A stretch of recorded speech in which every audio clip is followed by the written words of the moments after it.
안녕하세요. 구독, 좋아요, 알림 설정 부탁드립니다. 그리고 자면서 듣는 미국사 ASMR 불면증에 좋은 수면제입니다. 재생 목록에 순서대로 있습니다. 잠이 솔솔 오니까요. 틀어놓고 주무세요. 네, 감사합니다.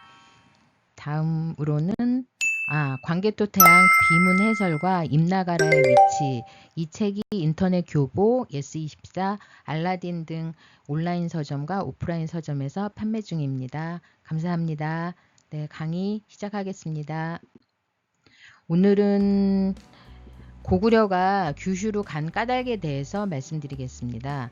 광개토 대왕이 왜 고구려군을 규슈에 보낼 수밖에 없었는지, 그 정치적인 동기가 어떤 동기들이 있는지에 대해서 말씀드리겠습니다.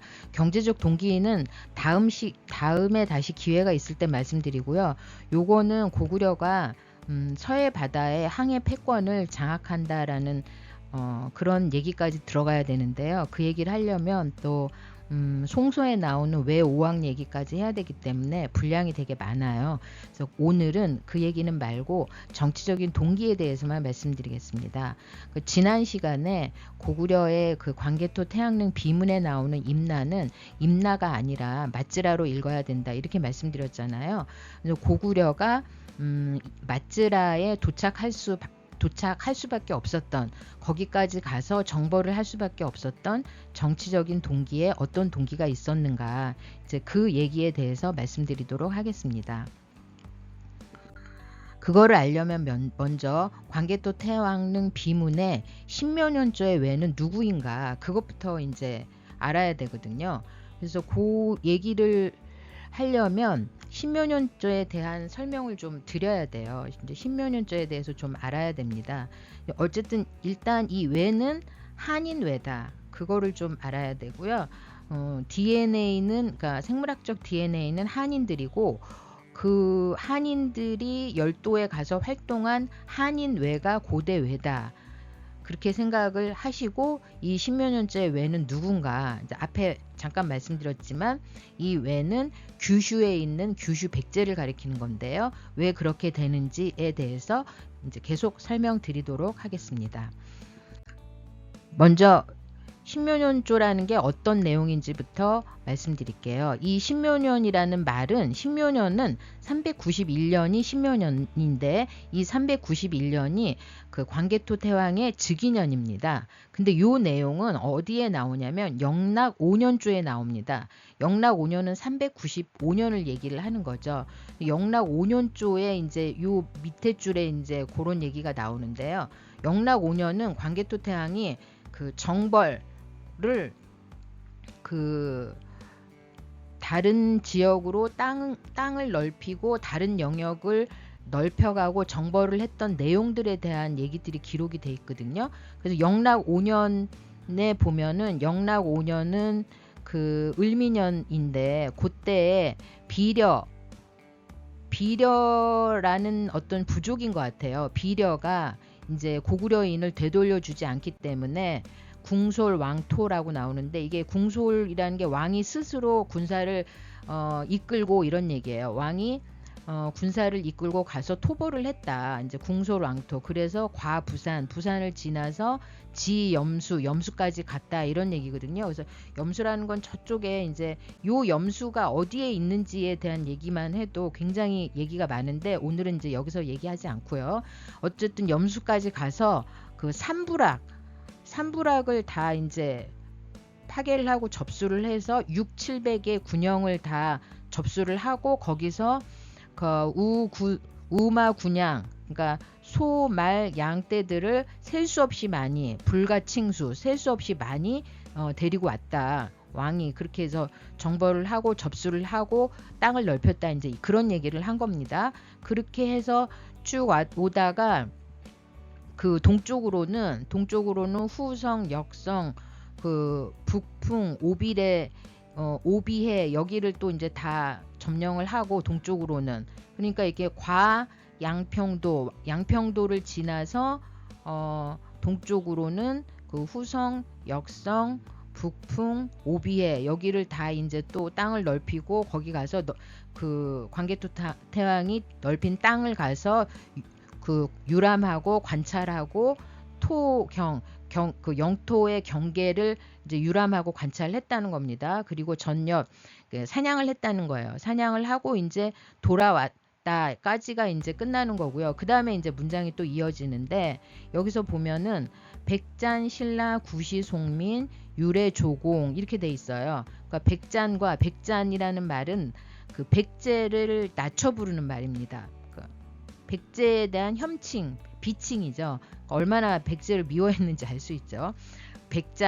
백잔과 신라가 옛부터 구시송민, 우리의 송민이었고 유래조공, 계속 조공을 해왔다. 그런데 이 외이 십몇 년 내, 그런데 외가 십몇 년에 왔다. 그래서 도해 파백잔, 고구려가 그 바다를 건너 또는 이게 이제 이 해를 그 폐수할 때 패자가 이제 해자로 바뀐 거라고 보기도 하거든요. 이제 원래는 폐였는데 폐수라는 건 뭐냐면은 국경과 국경 사이에 흐르는 강을 얘기하는 보통 명사를 폐수라고 해요.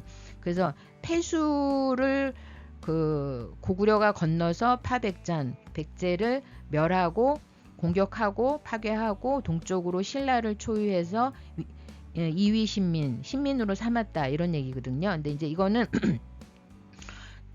이 그 판본하고 이런 게 조금 다르긴 하지만 저는 북한학자 저번에도 말씀드렸는데 손영종의 본하고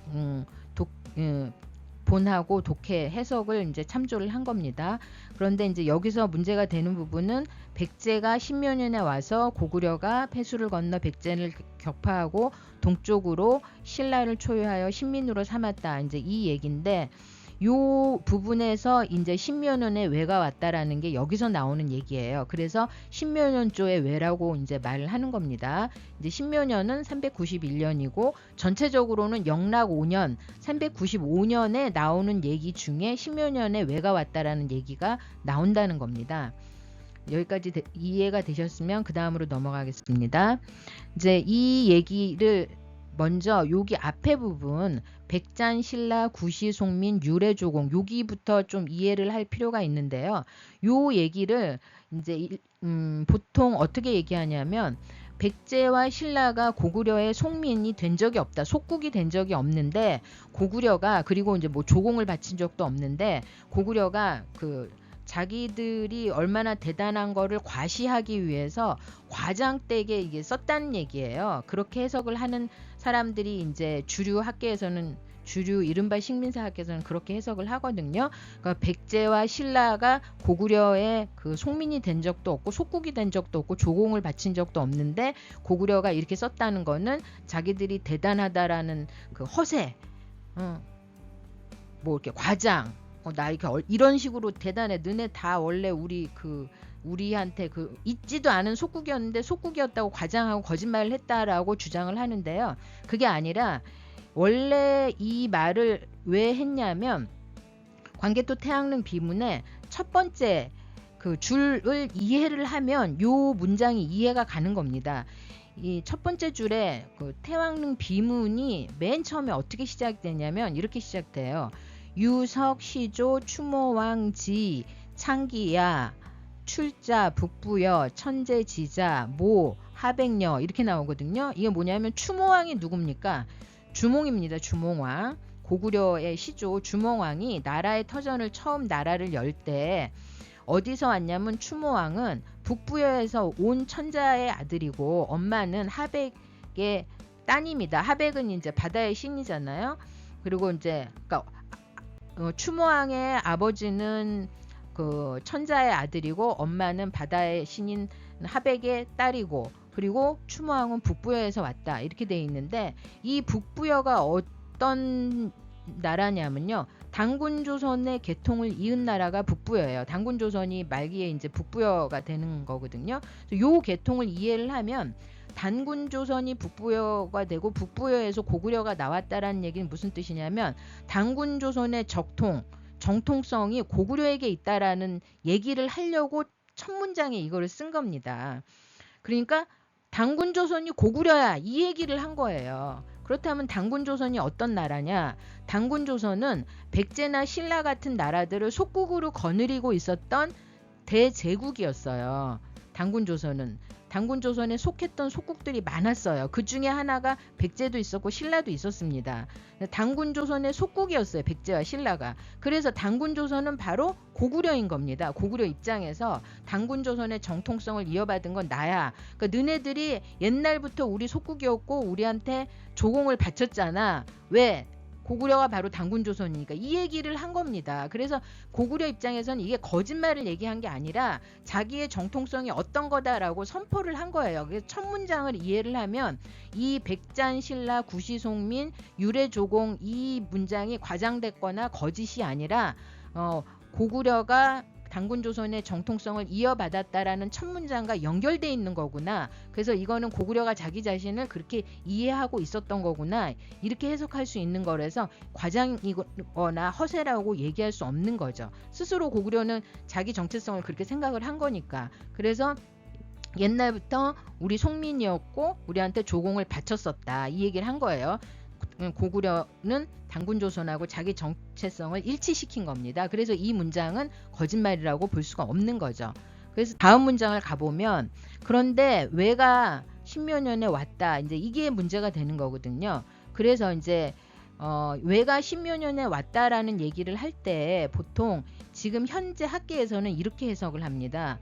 십몇 년에 왜가 바다를 건너서 와서 백잔을 격파하고 동쪽으로 신라를 이렇게 해서 신민으로 삼았다. 그러니까 왜가 십몇 년에 와가지고 백잔 격파하고 신라를 어떻게 해서 백잔 신라를 신민으로 삼았다라는 얘기예요. 이럴 리가 없죠. 이 해석이 저는 완전히 잘못된 해석이고 있을 수 없는 해석이라고 생각하는데 이럴 수가 없죠. 근데 설사 혹시라도 이런 일이 있었다고 하면 고구려가 이 얘기를 썼을 리가 없죠. 이 광개토 태왕릉 비는 어떤 비냐면 광개토 태왕이 얼마나 대단하고 얼마나 대업적을 이뤘는지에 대해서 쓴 거예요. 왜가 이런 일을 했다고 해서 이런 일을 쓸 수 있는 비석이 아닙니다. 이 비석은 장수왕이 아버지 광개토 태왕이 어떤 대제국을 세웠는지를 얘기하기 위해서 그리고 그 대제국을 장수왕 아들인 장수왕이 자기가 물려받았어. 이 얘기를 하려고 이 비석을 세운 거거든요. 그러니까 이런 얘기가 있을 수가 없는 얘기예요. 불가능한 얘기입니다. 이 해석은. 그리고 또 한 가지 얘기는 왜가 조작된 원래 왜가 아니라 다른 글자인데 일본 사람들이 이제 이 광개토 태왕릉 비를 처음에 이제 발견을 일본의 이제 육군성 그쪽에서 발견했기 때문에 그 얘기는 이제 또 따로 얘기해 드릴게요. 그래서 이제 광개토 태왕릉 비문에 있는 글자를 일본에서 많이 조작을 했다. 당시에 이제 제국주의, 팽창주의를 하던 일본 군부가 이거를 많이 조작을 했는데 그 조작된 글자 중에 하나가 이제 왜다. 대부분 글자를 많이 조작을 하고 글자를 없애기도 하고 조작도 하고 했는데 그 중에 하나가 이제 왜다 이렇게 주장하는 건데요. 저는 이제 그렇게 보지는 않고 북한학자 손영종이 해석한 것처럼 북한학자 손영종도 이 왜를 규슈에 있는 왜라고 보거든요. 저는 이 왜가 규슈에 있는 규슈 백제라고 보는 겁니다. 그리고 또 왜는 생물학적으로 DNA가 한인이라고 했어요. 그래서 한인외, 한외라고 봐야 되는 겁니다. 그 한인 중에 백제라고 보는 거죠. 그래서 이 외가 이제 조작된 글자라고 볼 수가 없는 게 이게 조작된 글자라고 하면 광개토 태왕릉 비문에 이 외가 여기만 나오는 게 아니라 다른 그 문구에도 다른 연도에도 왜가 계속 나옵니다. 그래서 궁극적으로는 이 왜를 토벌하기 위한 내용이에요. 이 전체적인 내용이 광개토 태왕릉 비문의 영락 5년부터 쭉 얘기가 왜가 어떤 짓을 했기 때문에 그거를 용서를 못했기 때문에 고구려가 다 토벌을 했다라는 내용이기 때문에 이 왜가 어떤 짓을 했는지 밝히는 게 제일 중요해요. 그래서 왜가 조작된 글자다라는 그거는 별로 동의를 할 수가 없는 거죠. 그래서 이 왜가 이 한인외 규슈 백제인 이 왜가 어떤 짓을 했기 때문에 고구려가 규슈까지 가서 정벌을 한 거거든요. 그거를 발견하는 게 사실은 중요한 겁니다. 그래서 왜가 십몇 년에 왔기에는 왜가 십몇 년에 와서 고구려의 영리를 건드리는 고구려를 자극하는 어떤 정치적인 어떤 짓을 한 거예요. 그래서 외를 토벌할 수밖에 없었고 규슈로 갈 수밖에 없었던 거거든요. 그래서 그 얘기를 알아보도록 하겠습니다. 그 얘기는 이제 뒤에 이제 계속 말씀드리겠지만 이 문장 전체는 이 영락 6년부터 10년까지 나오는 일들에 대한 결과를 미리 얘기해 두는 모두 문장, 두괄식적인 모두 문장이에요. 그러니까 결론을 미리 얘기하고 왜가 와서 어떤 짓을 했어. 그래서 우리 고구려가 바다를 건너가서 백잔을 하고 격파하고 동쪽으로 와서 신라를 초위해서 신민으로 만들었어 라는 결론을 미리 얘기를 하고 그 행위에 대한 자세한 세부적인 내용은 그 뒤에 영락 6년, 8년, 9년, 10년에 이렇게 써놓은 겁니다. 먼저 결론을 얘기하고 그 결론에 해당하는 디테일한 자세한 내용은 그 뒤에 이어지는 거예요. 그러니까 영락 5년조의 결론을 미리 얘기해서 두괄식적으로 결론을 먼저 얘기하고 그 결론에 대한 세부적인 자세한 디테일들은 그 뒤에 이어서 6년, 8년, 9년, 10년에 의해서 외를 토벌한 자세한 내용들은 이 뒤에 나오는 거죠. 이렇게 문맥이 연결이 되는 겁니다. 그래서 이 십몇 년 내는 고구려의 영린을 건드리는 어떤 작당을 했다. 이 외가 규슈에 있는 규슈 백제인데 그래서 고구려가 이 외 규슈 백제를 토벌해야겠다라는 어떤 정치적인 동기를 이 외가 제공을 해준 거죠. 이 외가 규슈 백제인데 그래서 이 규슈 백제가 어떤 짓을 했는지를 알아봐야 되는 거죠. 그거를 알려면 뭐부터 알아야 되냐면 고구려와 백제의 관계에 대해서부터 먼저 알아야 됩니다. 당시 광개토태왕 즉위 당시에 어떤 일이 있었는지 알아보겠습니다. 광개토태왕이 즉위를 391년에 했어요. 391년에 했는데 그때 당시 왕이 백제왕이 진사왕이었어요. 즉위하고 전쟁을 했습니다. 즉위년에 7월과 10월 두 번 그 광개토태왕이 백제 진사왕을 공격을 해서 두 번 다 대승을 하고 진사왕은 아주 대패를 했어요. 7월에는 4만 군대를 그 광개토태왕이 고구려군 4만을 이끌고 백제 군사를 완전히 대패시키고 여러 그 백제 북쪽에 있는 10여 개의 성을 다 가지고 가고 그다음에 관미성 전투를 했는데 관미성 전투는 이 관미성은 바닷가에 있는 성입니다. 그래서 이제 사면이 다 바다로 둘러싸여 있는 절벽에 있는 성이다. 그렇게 나오거든요. 그런데 광개토태왕이 그 군사를 7개로 나눠서 7길로 나눠서 20일을 공격해서 빼앗았다. 이렇게 나와요. 그래서 대패를 합니다. 그랬는데 여러분 같으면 이제 졌어요. 크게 전쟁을 크게 했는데 졌는데 그렇다면 그 다음에 어떻게 해야 됩니까? 백제가 여러분이 진사왕이라면 다시 백제의 입장에서 고구려를 다시 공격을 하려면 전열을 다시 정비를 하고 뭐 어떻게 뭐 군사 정비를 재정비를 하고 군비 확장을 위해서 어떻게 하고 이제 무슨 일을 해야 되는 거잖아요. 다시 그 전열 정비해서 다시 공격을 하려면. 근데 그런 일을 안 합니다. 진사왕은 어떤 일을 하면 꽃놀이를 하고 정원을 가꾸고 막 사냥을 다니면서 놀러를 다녀요. 그러니까 다시 싸울 의지가 없는 거예요. 진사왕은. 그러다가 11월에 갑자기 죽어요. 사냥 갔다 안 돌아왔다. 죽었다는 얘기예요. 이상한 거죠. 7월과 10월에 대패를 하고 11월에 뭐 꽃놀이 다니고 정원 가꾸고 뭐 사냥 다니다가 갑자기 놀러 나갔던 사냥터에서 돌아오지 않았다 해서 갑자기 죽습니다. 11월에. 이건 이상한 일이죠. 정황상 이게 암살로 보이는 거예요. 왜 그러냐면 진사왕의 행위는 이게 주하파예요. 더 이상 싸울 의지가 없어요. 고구려하고. 강화파. 그러니까 조공을 하고 고구려가 원하는 대로 해주고 조공을 하고 고구려하고 사이좋게 지내야지 지금 공격했다가는 아주 나만 하는 게 없겠다. 이길 자신이 없는 거예요. 계속 공격을 해봤다 계속 질 게 뻔한 것 같은 거예요. 그래서 진사왕 정권은 주하파, 강화파 정권이었어요. 근데 갑자기 죽었죠. 그리고 아신왕이 등극을 합니다. 아신왕은 등극하자마자 주전파로 바꿉니다. 대고구려 전쟁 선포를 해요. 아신왕은 즉위하자마자. 그러니까 정권이 주하파에서 주전파로 바뀐 거예요. 이렇게 해서 이 암살로 정권이 교체가 된 겁니다. 그럼 암살로 정권을 교체를 해서 주하파 진사왕을 암살해서 정권을 바꾼 다음에 반고구려 연합정선을 획책하는 일을 한 거예요. 누가? 규슈백제가 그 일을 한 겁니다. 규슈백제가. 이 외가 10몇 년의 외가 와서 한 짓이 이 짓을 한 거예요. 강화파, 주화파, 그러니까 항복하겠다라는 파를 암살로 몰아내서 죽이고 주전파로 정권을 바꾼 다음에 본토 백제, 규슈 백제, 그 다음에 신라 이런 식으로 반고구려 연합전선을 획책을 해서 대고구려 연합전선을 만들어서 대고구려 항쟁을 선포하는 일, 그 일을 한 게 십몇 년에 왜가 와서 한 일이에요. 그래서 어떻겠습니까? 광개토 태왕이 깨달은 거죠. 얘네들 냅두면 안 되겠구나. 규슈에 갈 수밖에 없었던 이유인 거예요. 규슈의 백제가 이런 일들을 하고 다닌 겁니다. 이 이야기가 어디에 또 나오냐면 일본 서기에 나와요. 일본 서기는 응신 3년조인데요.